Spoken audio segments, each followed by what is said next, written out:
जय भारत। जय हो सनातन राष्ट्र भारत की। इधर कुछ दिनों से लगातार देश में एक विषय चर्चा में है। विषय है वक्फ बोर्ड। वक्फ बोर्ड जो साफ तौर पर भूमाफिया के तौर पर काम कर रहा है और हर जमीन, जिस जमीन पर उसकी नजर पड़ रही है उस पर अपना दावा ठोक दे रहा है। समंदर की जमीन हो, समंदर हो, संसद की जमीन हो, हिंदू देवी देवताओं का मंदिर हो या पूरा का पूरा गांव हो, जब देखो जिसे देखो जहां उसकी नजर पड़ी गिद्ध दृष्टि अपना दावा ठोक दे रहा है। और सनातन बोर्ड के बारे में तो कोई चर्चा ही नहीं कर रहा। दरअसल सनातन बोर्ड की बात क्यों यहां आई? वक्फ बोर्ड संशोधन बिल संसद में पेश किया गया, जेपीसी बनाई गई, संयुक्त पार्लियामेंट्री कमेटी, ठीक है।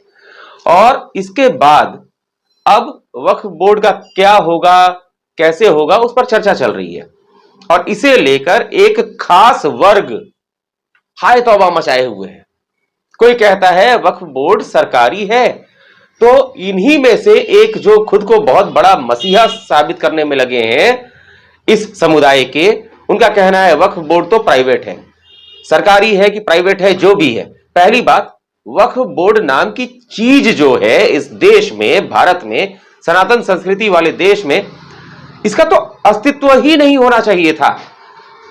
यहां पर सनातनियों को नष्ट करने के उद्देश्य से पहले की एक सरकार ने पहले ही एक खास षड्यंत्र के तहत वक्फ बोर्ड का गठन करवा दिया, जिसका एक ही उद्देश्य है, किसी भी तरीके से भूमाफिया के रूप में जमीनों को कब्जा करो और सनातनियों को नष्ट करो। इसके अलावा और कुछ भी नहीं है, बस यही एक इसका उद्देश्य है।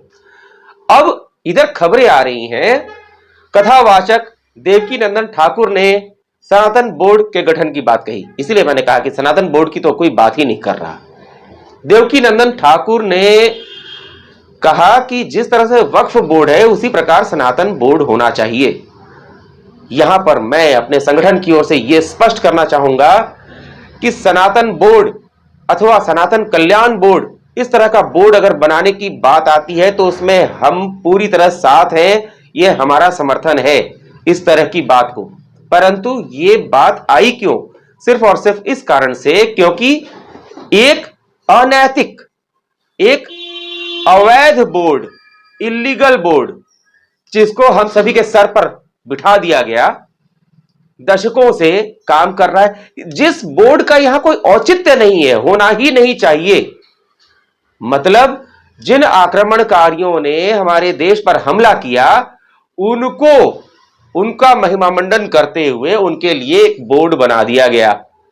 और जो सनातनी यहां से पूरी तरह से अत्याचार में लगे रहे, अत्याचार सहते रहे, उनका आक्रमणकारियों ने सनातनियों के ऊपर आक्रमण किया, अत्याचार किया, उसे भूलकर अरे आवश्यकता थी सनातन कल्याण बोर्ड की, सनातन को समृद्ध करने की, यहां की संस्कृति को बचाने की। अब तो डेमोग्राफी बदलती जा रही है, कई राज्यों की डेमोग्राफी बदल गई। जो कभी सनातन बहुल क्षेत्र था, आज सनातनी वहां गिने चुने रह गए। देश के कई ऐसे राज्य हैं, केरल को ले लीजिए, कश्मीर का तो हश्र आपने देख ही रखा है, कश्मीर देख रखा है, अब केरल देख लो, बंगाल देख लो, कई ऐसे राज्य हैं, भारत के 9 ऐसे राज्य हैं जहां सनातनियों की हालत दयनीय हो गई है। और जिन राज्यों में सनातनियों का कहते हैं ना कि बहुसंख्यक हैं, वहां भी सनातनी अपनी इच्छा से कोई पर्व त्योहार नहीं मना सकते, क्योंकि वहां पर भी जो अवैध चीजें हैं, अवैध तरीके से भारत में जो रह रहे हैं, जिनको अवैध तरीके से आधार कार्ड और यहां की नागरिकता दे दी गई, वे आज सनातनियों को अपना पर्व त्योहार नहीं मनाने दे रहे हैं। और उनके लिए है वक्फ बोर्ड। सनातनियों की सब कुछ हड़प लो, छीन लो, संसद भवन छीन लो, मंदिरों को छीन लो, समंदर छीन लो, गांव हड़प जाओ और उनको आगे बढ़ाओ, सनातनियों को खा जाओ। और जो सेक्युलर सनातनी है ना, जो अपने आप को कहते हैं सेक्युलर, मूर्खों समझ नहीं आ रहा तुम्हें, एक दिन वही आएगा जिस दिन कुछ करने लायक नहीं रहोगे। बांग्लादेश एकदम ताजा उदाहरण है। वहां जो सनातनी थे बड़े शांति से थे, अभी हाल क्या है उनका सबको पता है। तो इसी तरीके से सनातन कल्याण बोर्ड या सनातन बोर्ड की मांग का हम पूरी तरह समर्थन करते हैं। साथ ही एक बात और कहना चाहेंगे, अभी हमने एक बयान सुना बागेश्वर के बाबा धीरेंद्र शास्त्री का। उन्होंने भी एक बात उठाई कि जब ये लोग गजवा ए हिंद की मांग कर रहे हैं तो हम भगवा ए हिंद क्यों नहीं। तो उनकी बात का पूरा समर्थन है हमारी ओर से, उनकी बात का समर्थन करते हैं, लेकिन यहां शब्दों में परिवर्तन करना चाहेंगे। भगवा ए हिंद नहीं, हिंदू राष्ट्र।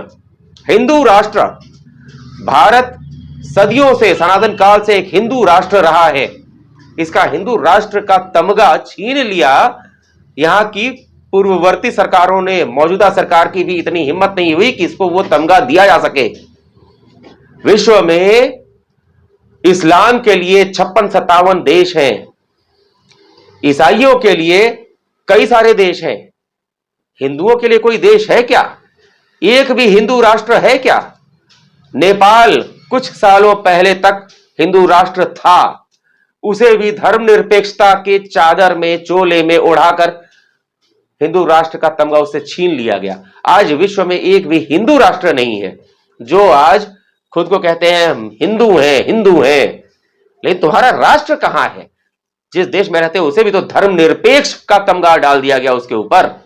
इसलिए बाबा बागेश्वर धीरेंद्र शास्त्री की बात का समर्थन करते हुए, शब्दों में परिवर्तन करते हुए, मैं इतना जरूर कहूंगा कि भारत सदियों से, सनातन काल से हिंदू राष्ट्र था, हिंदू राष्ट्र है, हिंदू राष्ट्र रहेगा और इसे हिंदू राष्ट्र घोषित करना होगा। भारत को हिंदू राष्ट्र बनाने की मांग करते हैं और देवकीनंदन ठाकुर की बात का पूरा समर्थन करते हुए सनातन बोर्ड अथवा सनातन कल्याण बोर्ड का गठन किया जाए और बाबा बागेश्वर धाम के जो धीरेंद्र शास्त्री हैं उनकी बात का समर्थन करते हुए भारत को हिंदू राष्ट्र घोषित किया जाए। इस बात को हमारा पूरा समर्थन है और हमारी तरफ से हमारा हर कार्यकर्ता, हमारा हर स्वयंसेवक इस कार्य में तन मन धन से लगा हुआ है, लगा रहेगा। इसलिए जो भी वक्फ बोर्ड को बचाने की या उसकी वकालत कर रहे हैं उन्हें समझ लेना चाहिए कि आप, पहली बात, यदि आप भारतीय हो तो आप सनातनी हो और सनातनी नहीं हो तो आक्रमणकारी हो, भारतीय नहीं हो। इस बात को समझ लेना। सनातन कल्याण बोर्ड का गठन आवश्यक है और भारत को हिंदू राष्ट्र घोषित करना अति महत्वपूर्ण है। जल्द ही इस बात को और आगे बढ़ाने के लिए कई बातें बताऊंगा मैं। हमारे साथ बने रहिए और हमारे साथ जुड़िए सनातन संस्कृति की रक्षा के लिए। देश को सनातन संस्कृति पर लाने के लिए आप सबका साथ आवश्यक है। नमस्कार।